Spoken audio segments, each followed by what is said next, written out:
Hey everybody, welcome to another episode of Sold with Updike Pugh. I'm Jeff Updike. I'm Weston Pugh, and today we have an amazing house in Gastonwood, and it is so close to the Lakewood Country Club, you'll be surprised. And in our second segment today, we're going to talk about the impact of buying and selling homes in neighborhoods. That's a lot of information. So, it's real funny because right before we started the show, I was brought up, hey, can we start with a little song maybe, a little ditty?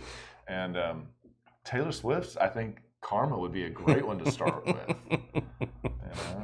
If you have a better idea, let us know. I feel like there's a cease and desist letter in our mailbox already. She's on tour, she'll never know. Right. It's all good. Anyway. What a weekend. It is so interesting. I was doing some stuff around the house and ended up with 3 phone calls about new listings that are coming on the market that we're going to get situated for. Wow. So funny how things just happen out of nowhere. You're just kind of hanging out. It's the I think the interesting yet terrifying part of being a real estate agent is, you can chug along, do everything you're supposed to do, and then all of a sudden business stops for whatever period of time or slows down greatly. Right. And then, a month later, it's like, bam, you're back at it. It is interesting, and real estate marketing is something that you have to do forever. And I one of the first contracts that I ever did was for the Carreras, and I have not talked to Michael, but occasionally I run into him. We used to play on the same volleyball league, but we didn't talk that much. And lo and behold, out of nowhere, he calls and he's like, "Hey, guess what?" And I was like, happy to help. So. It is a marketing long haul. It is. What'd you do this weekend? Well, I play pickleball. Okay. Yeah. How many times? A lot. But I play so early in the morning, so I don't feel so bad about that. But we started at Keast Park at 8 a.m. and when I finally walked off the court, it was like 10:15. I was tired. And Saturday morning we played so early, and I played with Lacey Schultz and her husband. She's another agent in our office, and we had a great time. But I came home, and I was so tired. I laid down on the couch, and I fell asleep so hard that when I woke up, I thought it was time to get up and go play pickleball. I had gone to sleep that hard. I was so tired. Wow. Yeah. What'd you do?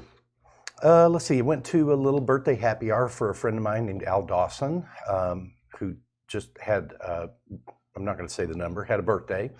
Happy birthday, 23. Al. Really great time. It was really nice because we've got this, 30-person group of friends, and maybe 15 of them get to come out regularly, but this time, it was everybody. And That's awesome. I wish I'd brought the group photo because it was funny because we had somebody that was not with our group take the photo, and I'm not sure if she had been celebrating the weekend early or what, but she ended up taking the photo and she cut David Burns like right out of the photo. And we had to find somebody else to take it after we realized she had cut him out. I never think about taking pictures when I'm doing pickleball because I'm like, the minute I get there, I've got like the racket and the ball in hand. I'm like, who's hitting? Who am I playing with? So I need to slow down and do that. We call Rick Hebert our parliamentarian of our group because that man takes pictures of everything, and it is just it's really great because he really documents friendships and events. And I've looked back through Facebook so many times and looked at stuff and gone, oh, that's so much fun. Oh, that was so much fun. Dave Kazusko is our parliamentarian. That man takes a picture every time we get together. He is awesome about that. So I'm sure he's got a lot of information. Well, we walked North Haven Trail a couple of times, and then what else did we do? We did a little brewery hopping on Saturday afternoon. We have one of the guys in our group, the designated driver, and we just went to 3 different breweries. Everybody has a beer there, and the last one we had a couple of beers at, but we actually started out at one of the places we're going to talk about today. Then we went over to Vector Brewing in Lake Highlands, which we talked about several weeks ago. Yeah, I think every family that has children were there that day. Yeah. And Vector was doing a great job, but it was and they had a Japanese Elvis impersonator live. Did you get pictures of that? No, I didn't. I should have though. That's a for sure thing. Yeah. Anyway, then we went to a pool party Sunday. So yeah, we got around. Get to mix and mingle on. Pool season is here. It is, and it's so bizarre because And I know that I have a shady pool, but I don't feel like it's warm enough to get in the pools Is it right shady or is it? now. Can you edit that, Zach? That's okay. You know what? We're gonna go ahead and jump into the market watch. Let's talk about Dallas market. So what we like to do is take a look at the last 7 days of what has happened, and so that we can really kind of whittle it down and get rid of all the hype and all the hoopla that's out there nationally. So right now, coming soon, which is not a required field, there is down 9%. That's to 69 units. Active listings are down 3% to 403 versus 415 last week. And the option period, now this is when the contract is agreed upon by both sides of the party. It's the first step as we go down that road. It is up 2% to 397 units versus 390 last week. And last week, our pendings were up 1% to 168 homes that went pending in Dallas County. The sold properties were up about 2% to 342 closings last week. And then their interest rates were really staying about the same. They're, like most economists have said, we're going to hover about 6.5%. This debt ceiling, blah, blah, blah, that's going on, I think we're going to see interest rates become a little more volatile. Jeremy said that. This lender that Dale's working with on a home also told him that same thing. So yeah, it was. If you're going to lock, do it quickly. Yeah. That is really important. Well, one of the great things that we want to point out is that this information that we're able to aggregate, we can do that simply for other areas as well. So if you're thinking about buying or selling in a neighborhood, let us know and we'd be happy to pull this up for you so you can get a real-time snapshot of what's happening in those neighborhoods. So let's talk about our home today. This is 6808 Casa Loma Avenue. It's a 4-bedroom, 2 full, 1 half bath, 2-car carport. It's 2639 square feet, comes in at $1,150,000. And is an amazingly walkable neighborhood. It's a great neighborhood. It is right there adjacent to Lakewood Country Club. You stand in the front yard and you can see, one of the greens right there. Correct. A lot of newer construction going on in this neighborhood where they are tearing down these 1940s and 50s, post-war homes and building the 2023 new farmhouse. There's more design than that over there, but it's become a very, very active neighborhood from that perspective. Absolutely. And one of the things is that in this neighborhood, it's also quite walkable and there's great topography. One of the few neighborhoods that actually has topography. But as we kind of zoom out, you can see that the White Rock Lake is a little further to the north and to the east. And you're able to actually jump on Gaston Road. Gaston Road is going to be one of the great ones that was going to take you all the way south and get you onto 30 or 35, help you move around town that direction. Or you can jump on Richmond Avenue and head to the east, and then that'll give you Abrams and also Skillman. And this is only a 22-minute drive into downtown. I was looking at the walkability score, and they have added a new feature to their website that I really like that shows you the time to downtown and the time in a car and the time to downtown on a bike. Interesting. And there was only 4 minutes different. 4 minutes difference. Interesting. Because a lot of East Dallas is so bike friendly. Yeah. A lot of the roads heading into downtown, they're encouraging people to use bicycles as a more common mode of transportation, just because of the emissions that you miss, the traffic. It's a really great neighborhood if you're a cyclist. And the first time I'd ever seen it was in East Dallas, where the bike lanes, they actually divide those with really heavy duty city bumps that if you hit those with your car, you're going to get rattled pretty well. Mm-hmm. So one of the things that we also like to do, if you're not from Dallas, is point out some of the things that locals like to do in the area. And so this, given that it's big time patio season, we thought we'd take you around town in the area and look at some of the brew houses that we enjoy. So this is the one that we started at on Saturday afternoon. It's called White Rock Ale House and Brewery. And we ordered a few snacks there. We had an outside table. Outdoor space was really cool on this. Inside space was also really cool. Excellent service. We had a great server named Sierra that just did an amazing job. And the cool thing is, I think some people that live in East Dallas have really figured this out, because there is a trailhead onto the Santa Fe Trail right there. And there were people that had driven their bikes to the parking lot of the Ale House, get on their bike, go ride however long they're going to ride, and then they were coming back in on the trailhead, putting their bike back on the car and then coming in the hell house. Sounds like a plan to me. They thought that through. One of the other ones that we really enjoy is also called Good Friends Beer Garden and Burger House. And I remember this one when I first moved to Dallas. It's been a staple of East Dallas, probably, I want to say greater than 15 years. And it started in an area off of PV that really was kind of underserved. One of the other kind of restaurants that showed up around it was also called 20 Feet. Great little seafood restaurant, but this one has stood the test of time, even made it through COVID.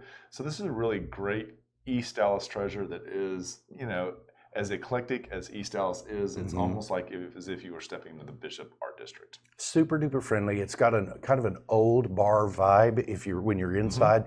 Outside is much more like the beer garden with the, you know, the wooden trellis and all of that, but I've never had a bad hamburger here. That is true. So a lot of times you can go to these places and you're like, not so great on the food. This one is superb on the food. And I believe they do breakfast too. Oh, interesting. So excellent, excellent place. And the last one that we're going to talk about today is Times 10 Cellars. And you, I think, have been there a time or two. Maybe.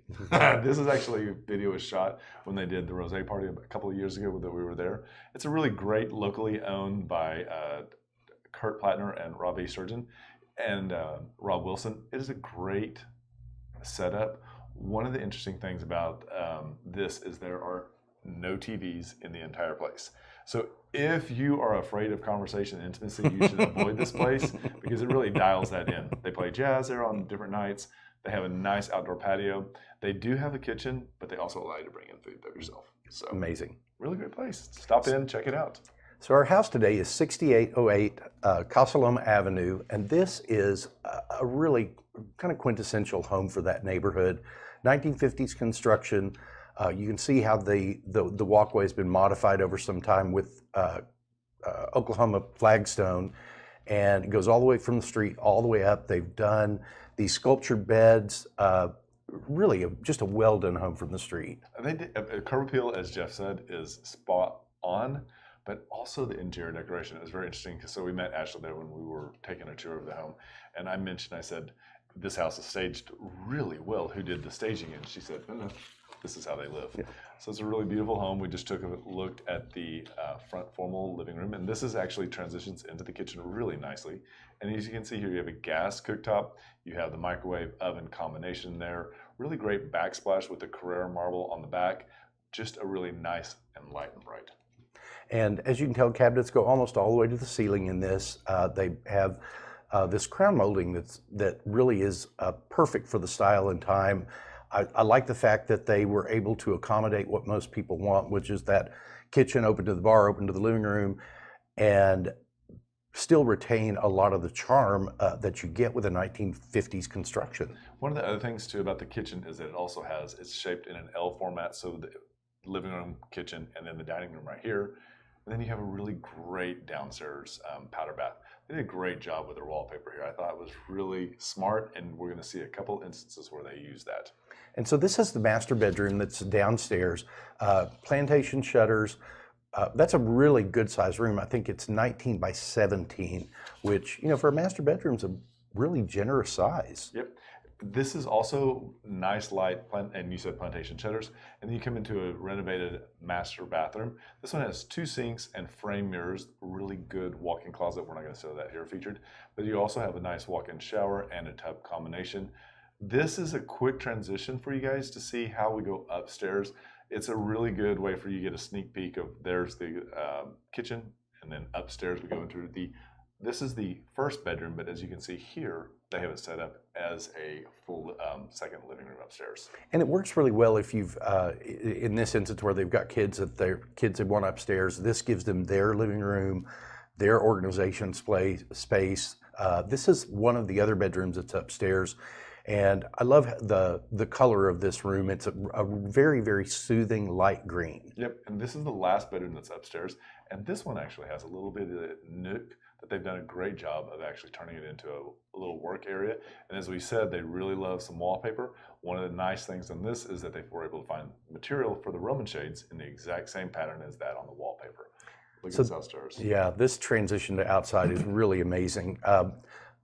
Great seating area there, but I think we'll come back to that in a moment. The cafe lighting, this is turf grass, which really it melds so in. You can't look at that picture and know that that's turf grass. It's so interesting because that has become so popular, as is outdoor entertaining. And I find that more and more people are focused here in Dallas because we have such really great springs and falls to be able to make more use of that. This is a really great shot because it allows you to see the size of this backyard, whether that trampoline stays or where you put in a pool. This is a perfect house for that. So 6808 Casa Loma Avenue is a 4-bedroom, 2 full bath, 1 half bath, 2-car carport, built in 1951, almost 2,700 square feet, priced at $1,150,000, and that brings us in about $435 a square foot. Yep, and we want to say thank you so much to Malcom and Ashley Ross for allowing to feature this home. If this is a house you'd like to see, check the comments out. There's other pictures that we didn't use. You can zoom in and out on that map, and if you want to take a look at it, please let us know. And with that, we'll be right back. Did you know there are a lot of ways you can keep up with us? For starters, every Wednesday at noon, we host Sold with Updike Pew, live from our Facebook and YouTube channels. Our show is dedicated to featuring some of the best homes in the Dallas market and about sharing timely information about market trends. But don't worry if you missed the show, because you can always listen to them on SoundCloud, iTunes, and Spotify. Still want more? Follow us on Instagram, where you get a first-hand look at what it's like to be a realtor. It's not always previewing homes for clients or getting them ready to go live in MLS.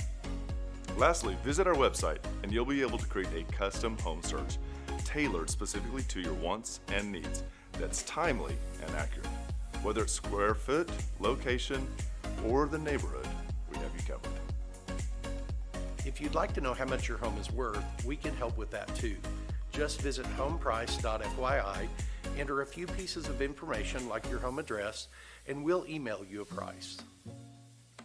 When you're ready to talk real estate, you can reach us online, by phone, or by text at 214-377-2223. And remember, we want to be realtors for life. Hi, everybody. Welcome to the second segment, episode 227 of Sold with Updike Pew. I'm Jeff Updike. I'm Weston Pugh, and today we thought it'd be important for us to talk to you about the impact of buying or selling a home in your neighborhood.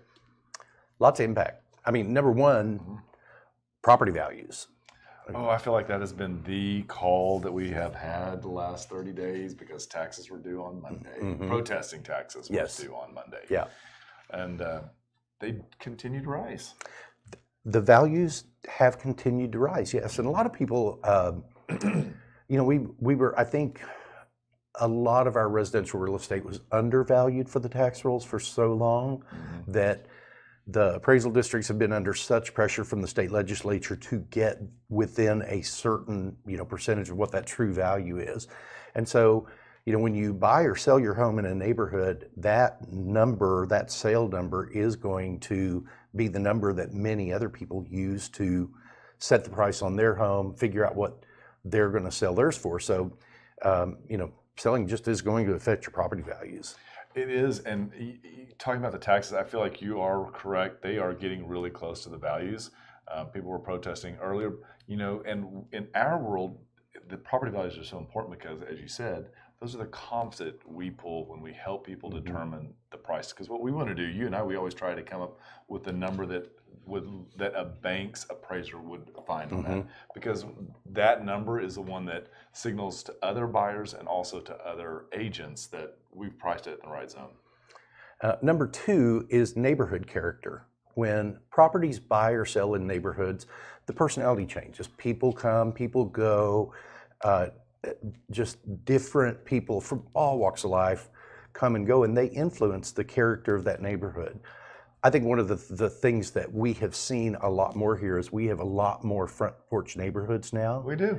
Where I think for a long time people were kind of holed up in their homes, or, I mean, especially through COVID. Correct. But we're seeing a lot more neighborhood engagement in a lot of owner-occupied neighborhoods. It's interesting because the neighborhood character is when you show people a house and you can point out elements that you and I know are a renovation, or we know that that's probably a new homeowner that's bringing it to life.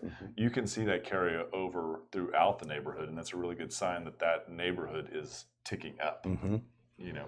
Number 3 is community demographics. This is really something that that we see happen. It's just as we get Dallas has become so much more of a melting pot of people from all over the world and all over the country, and that it just changes the demographics. It changes how people vote. It changes how if you're in a neighborhood association, it would change the the direction of an HOA, or how restrictive they want to be, or how free they want to be. It's interesting because when Uptown was first formulated, the concept was that it would be young professionals that would be seeking that area out, and it would be like an interlude between them moving into their first single-family house.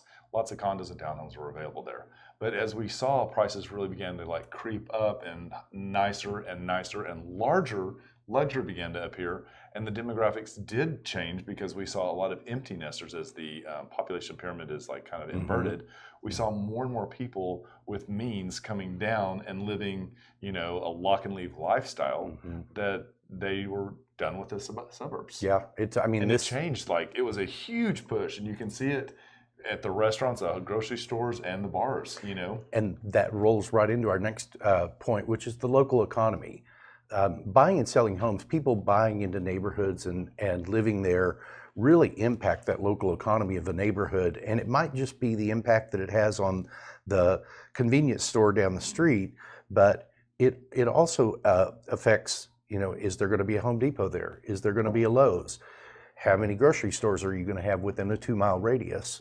And those are all good things for a local economy to be.